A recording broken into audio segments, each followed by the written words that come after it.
Hello everyone, అందరికీ ముందుగా నూతన సంవత్సర శుభాకాంక్షలు. మా ఛానల్ మీకు కనుక ఫస్ట్ టైం చూస్తున్నట్టయితే లైక్ చేయండి, షేర్ చేయండి, సబ్స్క్రైబ్ చేయడం మాత్రం మర్చిపోకండి. మా ఛానల్ నేమ్ వచ్చేసి విత్ క్రియేషన్స్. ఈ వ్లాగ్ వచ్చేసి జనవరి 1న తీసాను అనమాట. అది పోస్ట్ చేయడం అనేది లేట్ అయిపోయింది. నేనైతే మార్నింగ్ 5కి లేచాను. లేచి బయట ఊడ్చేసి నీళ్ళు పట్టేసాను అనమాట. ఈలోపు మా పాప వెళ్ళి వీధిలో ఎవరెవరు ఏమేమి ముగ్గులు వేశారు రాత్రి అన్నీ చూసి వచ్చేస్తుంది. మా బాబు లేచి హ్యాపీ న్యూ ఇయర్ అనేది రాస్తున్నాడు అనమాట. ప్రతి సంవత్సరం వాడికి ఒక పని అనమాట అది రాయడం. ఈలోపు మా పాప పోయిన సంవత్సరం మిగిలిపోయిన రంగులన్నిటినీ తీస్తుంది. అంటే పోయిన సంవత్సరం సంక్రాంతికి చాలా రంగులు కొనేసాను అనమాట. అవన్నీ మిగిలిపోయాయి. ఇంకా అవి ఈ సంవత్సరం వేసేద్దాంలే అయిపోతాయి అనేసి వాటిని వేసేస్తున్నాము. మా బాబు రాయడం అయిపోయింది, వాడి డ్యూటీ అయిపోయింది అనమాట. ఇక వాడు వెళ్ళిపోయాడు. ఇక మా అమ్మాయి ఒక్కతే రంగులు దిద్దుతూ ఉంది. అప్పటికి ఇంకా ఎవరు లేవలేదు మా వీధిలో. అంటే రాత్రిపూట అందరూ రంగులు వేసేసి ముగ్గులు రంగులు వేసి సెలబ్రేట్ చేసి పడుకున్నట్టున్నారు. మేమే ఉన్నాము. చూడండి, వీధులన్నీ ఖాళీగా ఉన్నాయి, ఎవ్వరు లేరు.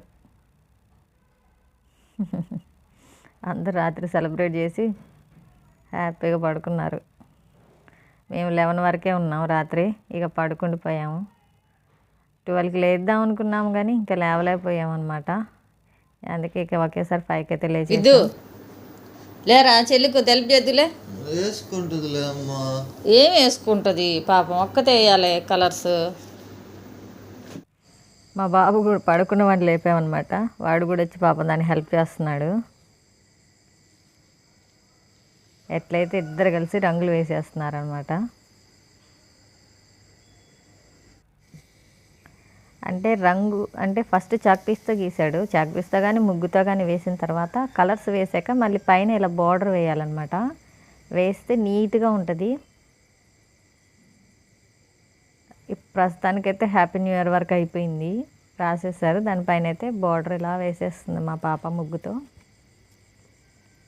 దీని తర్వాత కింద ఒక సింపుల్గా ఒక ముగ్గు అయితే వేసేయమన్నా అనమాట. ఈ ముగ్గు వచ్చేసి 13 చుక్కలు ముగ్గు, మధ్య చుక్క 7 వరకు అనమాట. ఇది నేను పేపర్ మీద గీసి ఇచ్చాను. అది చూసి తను వేసేసింది, చుక్కలు పెట్టేసి మొత్తం వేసేసింది అనమాట. చాలా బాగా వేసింది కదా మా అమ్మాయి ముగ్గు. తనకి ఇంట్రెస్ట్ అనమాట ముగ్గులు, బాగా ఇంట్రెస్ట్. ఈ ముగ్గు వేయటం రంగులు వేయటం 5కి మొదలేస్తే 7:30 అయిందనమాట టైం. ఇప్పుడు ఫస్ట్ ముగ్గు వేసింది, తర్వాత కలర్స్ వేసి ఇప్పుడు పైన మళ్ళీ బార్డర్స్ గీస్తుంది అనమాట ముగ్గుతోని. ఇలా బార్డర్స్ గీస్తే నీట్గా కనిపిస్తుంది అనమాట. సైడ్కి ఏమైనా కలర్స్ పోయినా ఏమనిపించదు.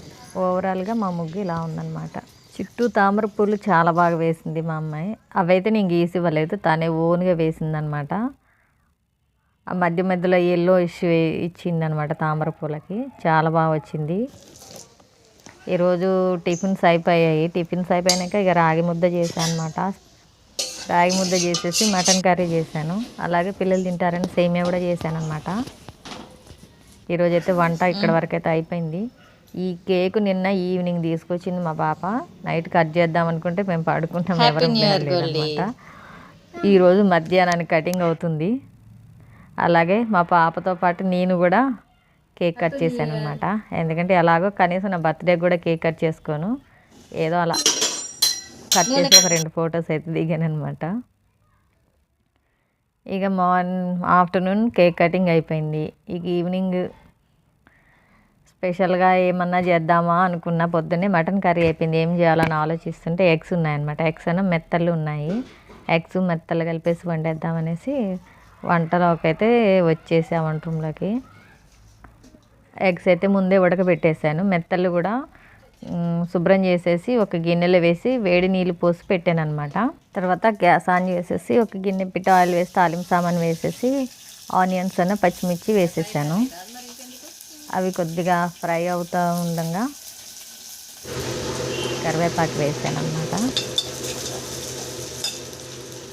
కరివేపాకు వేసాక కొద్దిగా అల్లం వెల్లుల్లిపాయల పేస్ట్ వేసేసి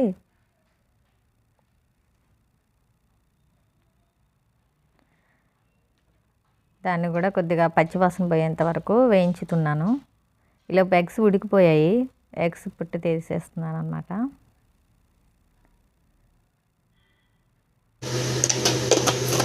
ఎగ్స్ పొట్టు తీసేసాను. ఈలోపు అల్లం వెల్లుల్లిపాయల పేస్ట్ కూడా మగ్గిపోయేసరికి కొద్దిగా పసుపు అయితే వేసేసాను. ఇప్పుడు టమాటాలు కూడా వేసేస్తున్నాను అనమాట కర్రీలో.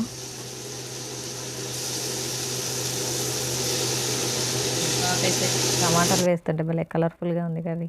అందులో కొద్దిగా సాల్ట్ వేసేసి కొద్దిసేపు కొద్దిగా అలా కలిపేసి మూత పెట్టేస్తాను అనమాట. మూత పెట్టేస్తే మగ్గుతూ ఉంటాయి ఈలోపు టమాటాలు. ఇలా ఎగ్స్కి ఇలా ఘాట్లు పెట్టేసుకుంటున్నాను. ఎందుకంటే మనం పులుసు వేస్తాం కదా, కారం, పులుసు, ఉప్పు ఇవన్నీ మంచిగా పట్టుకుంటాయి. లేదంటే ఫోర్క్తో కూడా గుచ్చొచ్చు. నేనైతే ఘాట్లు అయితే పెట్టేస్తున్నాను. టమాటాలు మగ్గిపోయాక మెత్తలు నానబెట్టాం కదా, వేడి నీళ్ళలో వేసి వాటిని వేసేస్తున్నాను. తర్వాత కారం ఒక చెంచా వేసాను అనమాట కారం.